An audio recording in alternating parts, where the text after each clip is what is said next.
तो देखिए वो भी उनका निशाना भी अभी आप जिनको सुन रहे थे बीजेपी के नेता किरीट सोमैया को, वो भी उद्धव ठाकरे पर निशाना लगा रहे हैं। देखिए अपने विचार परिवार को छोड़ने वाले वो उद्धव ठाकरे हैं, उसका नुकसान उनको सीधा सीधा उठाता हुआ दिखाई दे रहा है। और बीजेपी के तमाम नेताओं के निशाने पर इस वक्त उद्धव ठाकरे आपको दिखाई दे रहे हैं। उद्धव की सेना 20 सीटों पर है, तो यहां पर देखना होगा कि भाई क्या आपका संजय राउत की बातों का भी जवाब है मीनाक्षी। वो सेना कहां पर है, सेना ढूंढनी पड़ेगी। संजय राउत ने जिस तरीके से अभी आकर के कहा क्या कि ये विचारधारा से कॉम्प्रोमाइज कर लिया, उस कांग्रेस जिसके साथ बाला साहब ठाकरे थे कभी नहीं जाएंगे, खत्म हो जाना चाहिए, उससे पहले उस कांग्रेस के साथ हाथ मिलाया, फिर मुस्लिम वोट बैंक में जनाब उद्धव बन गए।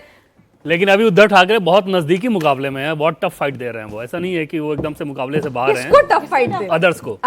जी, एक बार अगर हम लोग स्ट्राइक रेट की बात करेंगे तो ये आपको अंतर बिल्कुल स्पष्ट और दिखाई देगा। भारतीय जनता पार्टी का स्ट्राइक रेट आप देखिएगा जरा, 149 सीटों पर लड़कर 128 सीटों पर अगर जीत की तरफ भारतीय जनता पार्टी बढ़ रही है तो इसको क्या कहें, सिर्फ सुनामी इसको कहा जा सकता है। बीजेपी की अपनी सीटों पर लगभग 86% का स्ट्राइक रेट, T20 के मैचेस में बल्लेबाज ये स्ट्राइक रेट लेते हैं तो अच्छा माना जाता है। तो ये तो चुनाव है, राजनीति है, इसके अंदर 86% का स्ट्राइक रेट अगर कोई पार्टी ले रही है तो उसको आप जबरदस्त कहेंगे, कमाल कहेंगे, जो बीजेपी ने इस चुनाव में किया है। अब जरा शिवसेना की बात करते हैं।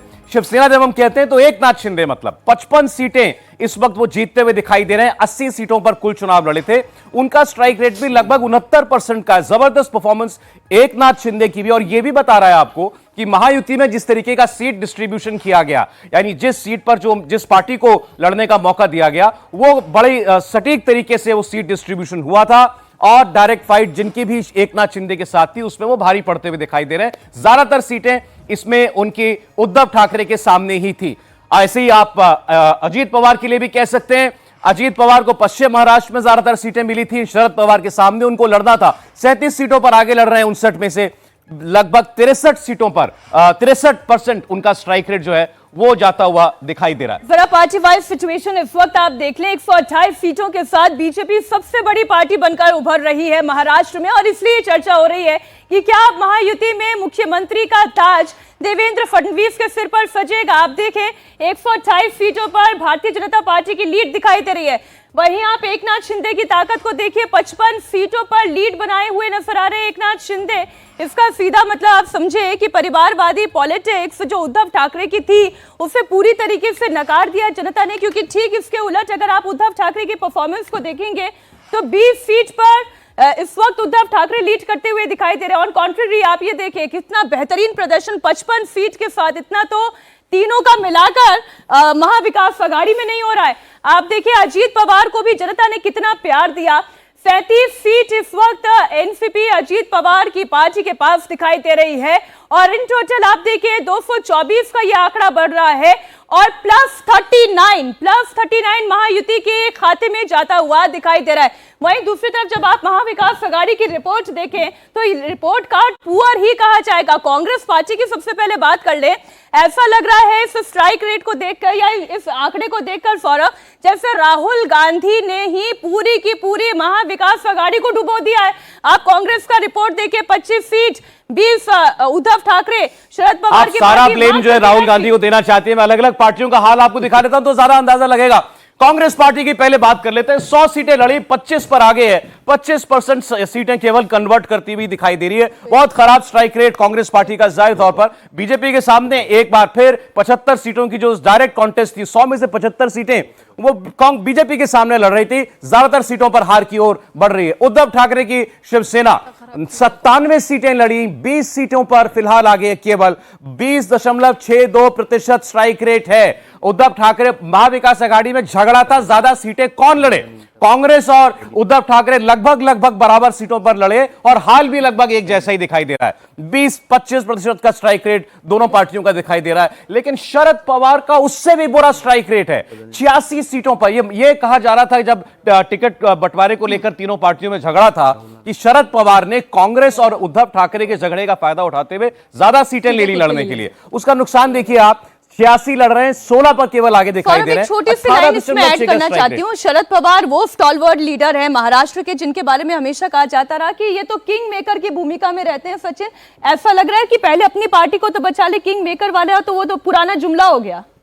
जी बिल्कुल सही बात कही आपने कि शरद पवार के लिए निश्चित ये बहुत ही निराशाजनक प्रदर्शन होगा। शायद उन्होंने भी इतनी उम्मीद नहीं की होगी, और खास तौर पर पश्चिम महाराष्ट्र में, क्योंकि शरद पवार, देखिए शरद पवार का इस बार जो है देवेंद्र फडणवीस या फिर एकनाथ शिंदे और अजित पवार ने, खास तौर पर अजित पवार और देवेंद्र फडणवीस ने घेर के रखा, कहा बारामती में। जी अजित पवार पहले अपनी सीट बदलने को लेकर विचार कर रहे थे, और उनका मन भी था कि वो शायद बारामती से ना लड़े। उन्होंने बयान भी दिए थे कि मैं बारामती से नहीं लड़ना चाहता हूं, लेकिन पार्टी ने और देवेंद्र फडणवीस और खासतौर पर चलिए, और देवेंद्र फडणवीस के साथ जीत का सेहरा बन भी रहा है। बधाइयों के संदेश आ रहे हैं। आप देखिए कि देवेंद्र फडणवीस को बधाई संदेश आ गया है।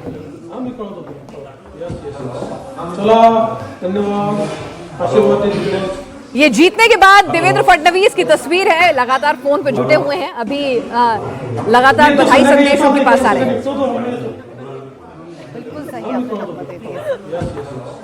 देवेंद्र फडणवीस की मां आई के साथ उन्होंने अपना फोटो भी जो है वोटिंग के दिन डाला था, जब वो अपना वोट कास्ट करने के लिए गए थे। और देवेंद्र फडणवीस की आई जो है वो उन्होंने बधाई दी है अपने बेटे को, और निश्चित तौर पर उनके बेटे ने शानदार प्रदर्शन किया है, जो मेहनत की है उसके लिए मां जो है उनकी खुशी तो अलग ही होगी। देखिए, भगवा रंग अगर महाराष्ट्र में दिखाई पड़ रहा है तो उसके पीछे अगर बड़ा चेहरा कोई है तो वो देवेंद्र फडणवीस ही है। देवेंद्र फडणवीस ने, चाहे विदर्भ हो चाहे मराठवाड़ा हो, जहां पर बीजेपी को नुकसान उठाना पड़ रहा था लोकसभा चुनावों में, वहां कैसे रणनीति बनानी है, अपने साथियों को कैसे आगे करना है, कैसे जातियों के समीकरणों को तोड़ना है, कैसे हिंदुत्व के पोस्टर बॉय बनना है और कैसे हिंदुत्व के मुद्दे पर महाराष्ट्र का चुनाव लड़ना है, ये सब कुछ देवेंद्र फडणवीस ने करके दिखाया है। और इसीलिए देवेंद्र फडणवीस को अब बधाई भी मिल रही है, सबसे पहले मां का आशीर्वाद मिल रहा है, और बीजेपी के भी जो अब तमाम नेता हैं वो देवेंद्र फडणवीस से मिल रहे हैं, उनसे मुलाकात कर रहे हैं। बावन खुले बीजेपी के अध्यक्ष जो है, प्रदेश अध्यक्ष, उनके घर पहुंचे, उनको बधाई दी, और जाहिर सी बात है वो भी खासे खुश होंगे। पार्टी के प्रदेश अध्यक्ष हैं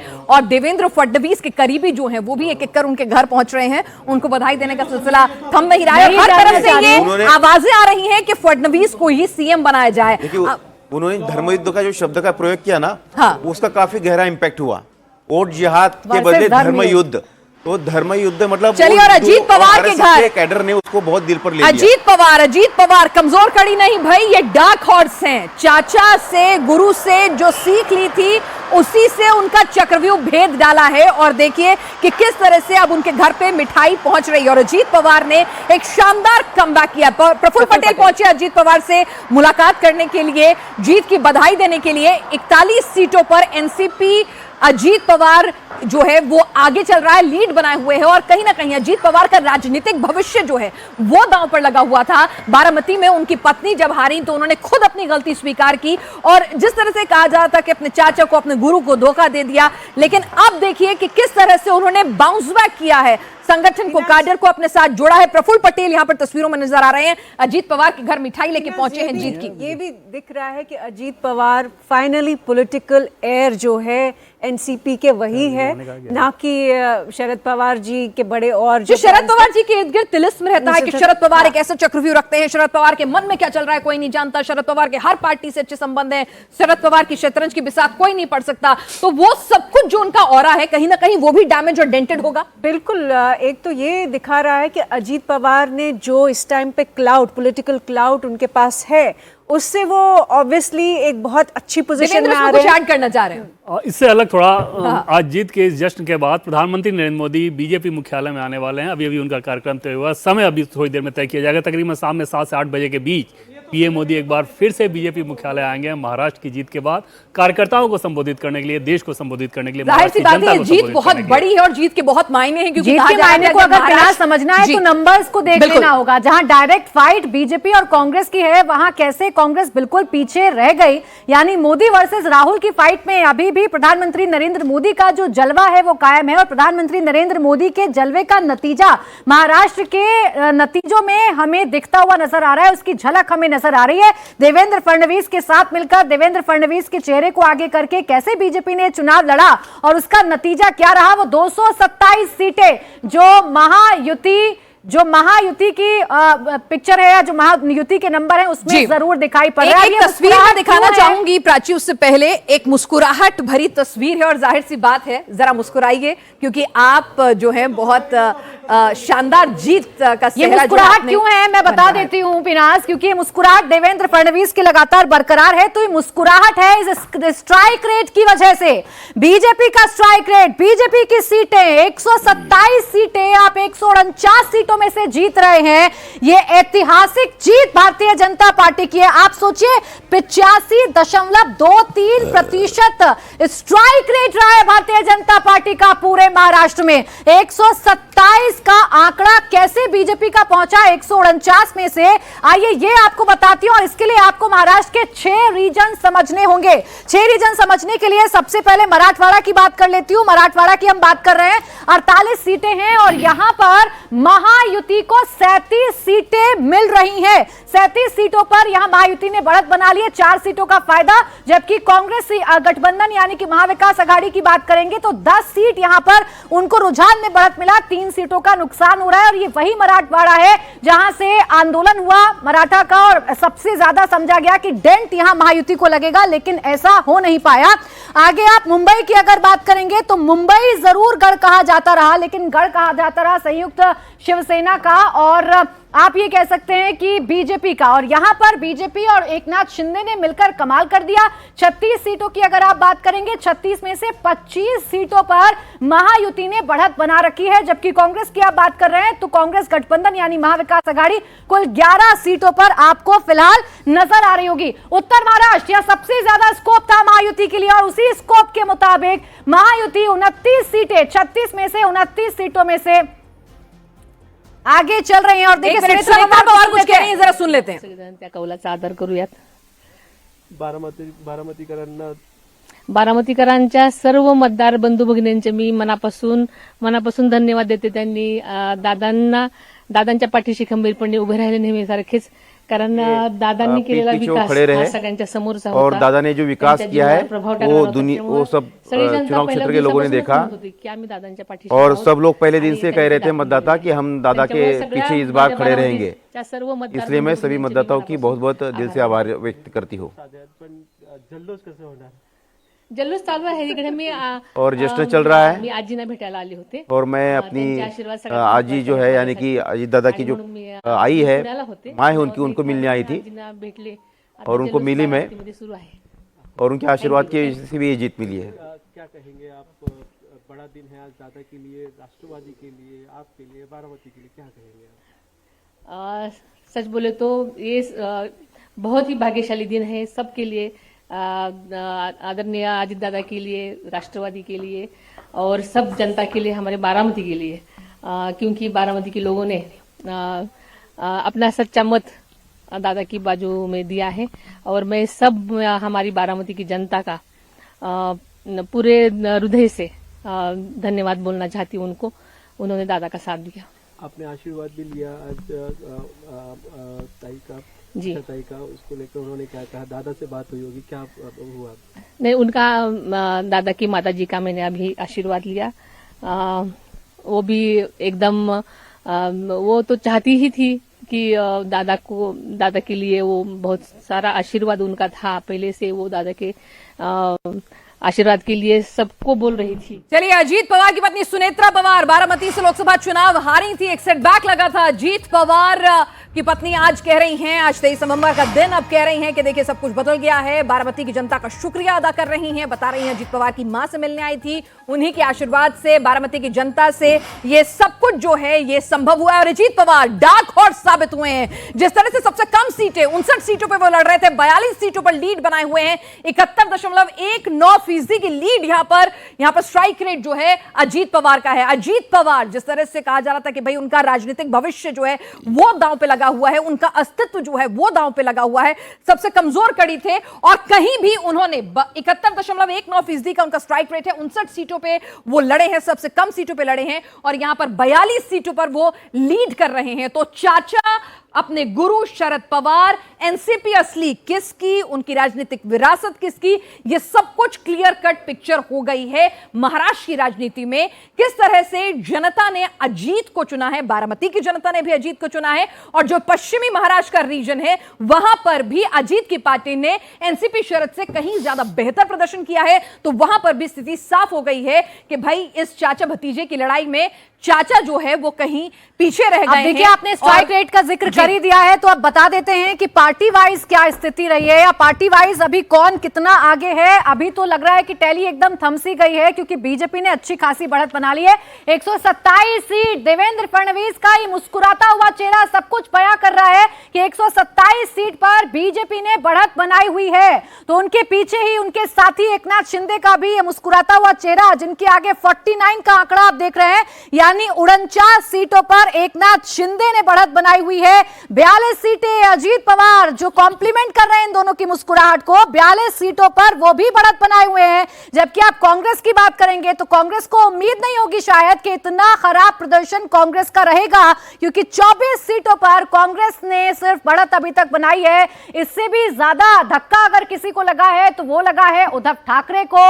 असली नकली, बदले की भावना, गद्दार, इन शब्दों में उलझे उद्धव ठाकरे को झटका लगा। 26 सीटों पर, कुल मिलाकर 26 सीटों पर उनके जो प्रत्याशी हैं वो फिलहाल आगे चल रहे हैं, जबकि शरद पवार, जिन्हें किंग मेकर, और ये देखिए जीत की तस्वीर आपको इस वक्त दिखा रहे हैं, ये जीत की खुशी आपको प्रदेश अध्यक्ष चंद्रशेखर बावनकुले और देवेंद्र फडणवीस गले मिलते हुए जीत की बधाई देते हुए नजर आ रहे होंगे। दोनों ही चेहरे, एक ने हिंदुत्व की बात की और एक ने दलित वोटर्स, जिनके नाराजगी की बातें सामने आ रही थी, उन दलित वोटर्स को कैसे बीजेपी के पाले में लेकर आना है, ये सब कुछ इन दोनों चेहरों ने तय किया है, और उसी का नतीजा है। चलिए, ओबीसी चेहरा है पार्टी का, और ओबीसी वोट बैंक जो छिटक गया था पार्टी से, उसको अपनी तरफ करने की पूरी कोशिश यहां पर की है। तो बीजेपी ने चाहे दलित वोट अगर छिटका था उसको अपने पास लाए, ओबीसी वोट को एकजुट किया है। ये दो चेहरे हैं, ब्राह्मण और ओबीसी, ये कास्ट कॉम्बिनेशन, ये गठबंधन जो है कहीं ना कहीं वो पार्टी के लिए जीत की एक तरह से कहें उसने इबारत लिखी है। दोनों विदर्भ रीजन से आते हैं, एक ओबीसी चेहरा है पार्टी का, दूसरा ब्राह्मण चेहरा है, और दोनों ने जिस तरह से मिलकर संगठन में काम किया, पार्टी में काम किया, और जिस तरह से ओबीसी वोटों को बंटने नहीं दिया, छिटने नहीं दिया, एकजुट किया, और हिंदू वोट बैंक को भी कंसोलिडेट किया। यहां पर ब्राह्मण चेहरा पार्टी का देवेंद्र फडणवीस लगातार हिंदुत्व का अलख जगा रहे थे। उनकी जो तमाम उनके भाषण हुआ करते थे उसमें वो धर्म युद्ध का आह्वान करते थे, वोट जिहाद की बात, और बिना जब हम कोर्स करेक्शन की बात करते हैं कि लोकसभा चुनाव के बाद बीजेपी ने क्या कोर्स करेक्शन किया, तो कोर्स करेक्शन यही तस्वीर है सचिन जो हम देख रहे हैं, यही एक परफेक्ट कॉम्बिनेशन या फॉर्मूला। बिल्कुल, हर बात, हर मुद्दे को जो है बीजेपी ने बहुत ही, मतलब कि महायुति ने बहुत ही बखूबी से प्लानिंग के साथ जो है वो उसकी तोड़ निकाली और उसको एग्जीक्यूट किया, और उसमें आरएसएस संगठन का काफ़ी बहुत बड़ा हाथ था। लीमे जो उनके मंत्री है वो 2 महीने से नागपुर में थे और पूरे महाराष्ट्र घूम रहे थे। इसके अलावा बीजेपी ने अलग अलग जो केंद्रीय स्तर के नेता है ऑब्जर्वर के तौर पर उनको भेजा था, और वो बहुत ही अंडरग्राउंड साइलेंटली काम कर रहे थे।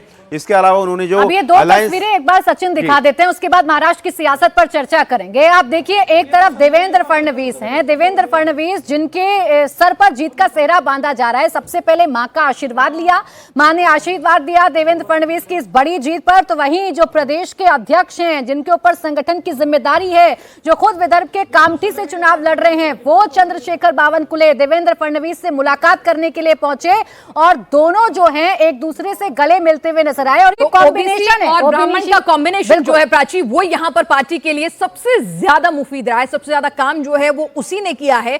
और ये देखिए कि दोनों की दोस्ती, दोनों का सामंजस्य, दोनों ने जिस कोऑर्डिनेशन में काम किया है। देवेंद्र फडणवीस पार्टी का ब्राह्मण चेहरा थे, डिप्टी सीएम थे, सीएम रह चुके थे। वहीं यहां पर बावनकुले जिस तरह से ओबीसी वोट बैंक छिटक ना जाए किसी भी तरह से, वो क्लोज कोऑर्डिनेशन में आरएसएस के साथ काम कर रहे थे। और दोनों ने, ब्राह्मण और ओबीसी दोनों ने जिस तरह से मिलकर वोटों को कंसोलिडेट किया, जिस तरह से मराठा वोट बैंक है, अगर वो छिटक रहा था तो उसको किस तरह से कॉम्पनसेट करेंगे, आदिवासी अगर वोट छिटक रहा है तो उसको कैसे कॉम्पनसेट करेंगे, मुस्लिम वोट बैंक अगर कंसोलिडेट हो रहा है, वहां पर फतवे जारी हो रहे हैं, तो उसको कैसे काउंटर करेंगे। तो ये ओबीसी प्लस ब्राह्मण चेहरा, और जो आप बात कर रहे थे सचिन, माइक्रो मैनेजमेंट हुआ इस बार हर सीट पर। जी बिल्कुल, माइक्रो मैनेजमेंट हुआ, जैसे कि उनको अंदाजा था कि मराठवाड़ा में इस बार जो है उनको झटका लग सकता है, तो वहां पर उन्होंने एकनाथ शिंदे को आगे किया था, उनको ज्यादा सीटें लड़ने जी दी। मैं आपको और उनके रोकूंगी। साथ- सुधीर मुनगंटीवार हमारे साथ इस वक्त जुड़ चुके हैं। आपको बहुत बहुत बधाई जीत की। आपकी मुस्कुराहट ये कह रही है बहुत कुछ। हाँ जी, हाँ जी, धन्यवाद। मुख्यमंत्री कौन सर? सीधे सीधे वही बता दीजिए बस। एक छोटी देखो, मुख्यमंत्री तो माननीय मोदी जी और अमित शाह साहब तय करते हैं जी, ये तो अब वहां के विधायकों से बात करके कौन मुख्यमंत्री होगा, ये सारा अधिकार हमारे पार्टी हाईकमांड को होता है, पार्लियामेंट्री बोर्ड को होता है। बीजेपी का होगा? वही तो पूरे पार्टी हाईकमांड को होता है वैसा। अच्छा सुधीर जी, एक चेहरा देख रहे हैं हम अपने टेलीविजन स्क्रीन पर और ये चेहरा है देवेंद्र फडणवीस का। मुलाकातों का दौर जारी है, मुस्कुराहट चेहरे पर है। ये कैसा मैनेजमेंट रहा आपके चुनाव का कि आपने हर रीजन में कमाल कर दिया? क्या बदलाव किया आप लोगों ने? देखो, मैनेजमेंट भी रहा और डिसीजन भी रहे। लोकसभा हारने के बाद जो डिसीजन हमने विभिन्न शोषित वंचित समाज के लिए किए हैं, उससे जो समाज को झूठ बोलकर कांग्रेस ने लोकसभा के समय आकर्षित किया था, वो सारे समाज को ध्यान में आ गया कि कांग्रेस ये अपने आप में एक बहुत बड़ी झूठ पार्टी है। झूठ बोलने में ये ओलंपिक का अगर मेडल रखा गया तो वो भी यही जीतेंगे, बाकी कोई जीत नहीं सकता। और इसलिए लाडली बहन योजना से लेकर कृषि पंप को, किसानों को 14,700 करोड़ की बिजली मुफ्त देने की बात हो, 1 रुपए का पीक बीमा हो, 50% बस में छूट हो, हमारी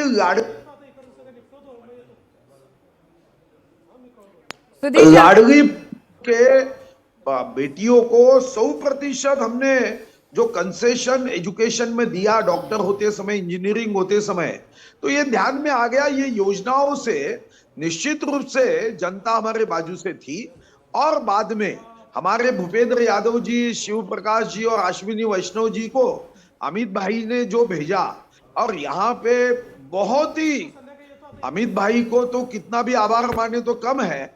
उन्होंने हरियाणा के बाद वो एचएम है, एचएम जो है होम मिनिस्टर एचएम, उन्होंने एच फॉर हरियाणा जीता। महाराष्ट्र बाकी था, एम फॉर महाराष्ट्र, वो भी अमित भाई के कुशल नेतृत्व में जीता गया है। अच्छा ये बताइए, आपकी पार्टी ने इतनी शानदार परफॉर्मेंस दी है, अपने 2014 के परफॉर्मेंस से भी अभी शुरुआती ट्रेंड में आगे निकलती हुई नजर आ रही है, तो मुख्यमंत्री तो आप ही की पार्टी का होगा ना?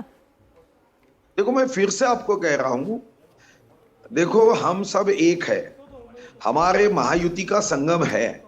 हमारे अमित भाई और नरेंद्र भाई जो निर्णय करते हैं वो हमारे पार्टी का हर कार्यकर्ता मान्य करता है, क्योंकि पथ का अंतिम लक्ष्य नहीं है सिंहासन पर चढ़ते जाना, सब समाज को साथ लिए हमको है आगे बढ़ना।